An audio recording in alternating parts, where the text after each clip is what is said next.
ዕብራውያን 7 ቁጥር ፍጹም ነው ብያችሁ ነበረ።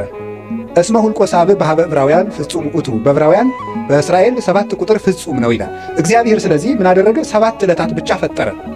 ለምንድን ነው እግዚአብሔር 7 ዕለት ብቻ የፈጠረው ስትሉ 7ቱ ቀኖች ፍጹም ናቸው ለማለት ነው። 7 ብቻ። ለምን 8 ቀን አይፈጥርም እግዚአብሔር? ወይስ ዝቅ ብሎ 6 ቀን ቢያደርገው ምን አለ? የዓመቱን መለኪያ 7 ቀን ያደርገው ለምን ይመስላችኋል? 7ቱም ዕለታት ፍጹም ናቸው ይላል። እንዲያውም እንገራቸው፣ የዚህ ዓለም ዋና ምሰሶዎች 7 ዕለታት ናቸው።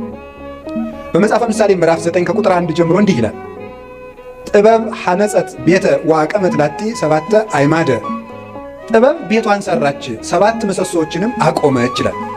ጥበብ ቤቷን ሰራች። ጥበብ የተባለ እግዚአብሔር ወልድ ነው። መንፈሳዊ ትርጉም አለው። የዛሬው ዓላማችን ግን እሱ አይደለም። ጥበብ ወልድ ይችን ዓለም ፈጠረች። 7 ምሰሶ አቆመች ማለት 7 ዕለታትን ፈጠረች ማለት ነው። 7ቱ ዕለታት ለምንድን ነው ምሰሶ የተባሉ ሲባል ምሰሶ ቤቱን እንደሚያጸናው በዚህ ዓለም የሚኖር ነገር ሁሉ ጸንቶ የሚኖረው በ7ቱ ዕለታት በሚሰራ ሥራ ነው ማለት ነው። ምሰሶው ሲፈርስ ወይም ምሰሶ ቢነቀል ቤቱ እንደሚናድ ሁሉ የሰው ልጅ ሕይወቱ የሚናደው ወይም የሚፈርሰው በ7ቱ ቀናት በሚሰራቸው ሥራዎች ናቸው። 7 ቀን የምንሰራው ሥራ ወይ ሕይወታችንን ያፈርሳል ወይ ሕይወታችንን ይሰራል። ምሰሶዎቹ በትክክል የቆሙለት ቤት እንደማይፈርሰው 7ቱን ዕለታት እንዴት መጠቀም እንደሚችል የሚያውቅ ሰው የጸና ቤት ይኖረዋል። የልብ ቤት፣ የአእምሮ ቤት፣ የሥጋ ቤት፣ የነፍስ ቤት ይኖረዋል ማለት ነው።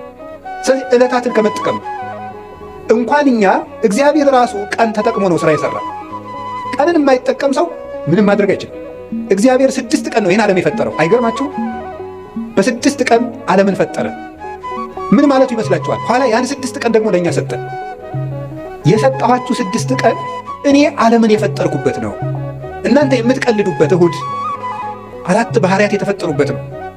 መሬት፣ ውሃ፣ ነፋስ፣ እሳት፣ 4 ባህሪያት፣ 7 መላእክት፣ 7 ሰማያት፣ መላእክት፣ ብርሃን፣ 8 ፍጥረታትን ያከናወንኩበት ቀን ነው። እናንተ የምትቀልዱበት ሰኞ ይሄን የምታዩትን ጠፈር የዘረጋውበት ቀን ነው። እናንተ የምትቀልዱበት ማክሰኞ በምድር ላይ ያሉ እጽዋትን ሁሉ የፈጠርኩበት ቀን ነው። እናንተ እንደ ዋዛ የምትገፉት ረቡዕ በዚህ ዓለም የሚያሸበርቁ ፀሐይ፣ ጨረቃ፣ ከዋክብትን ያበራሁበት ቀን ነው። እናንተ በስንፍና የምትሸኙት ሐሙስ በባህር ውስጥ ያሉ አዞ፣ ጉማሬ፣ ሌሎችን ማሳ አንበሪዎችን፣ በክንፍ የሚበሩትን፣ በእግራቸው የሚሽከረከሩትን፣ በክንፋቸው የሚበሩትን ሁሉ ያስገኘሁበት ቀን ነው።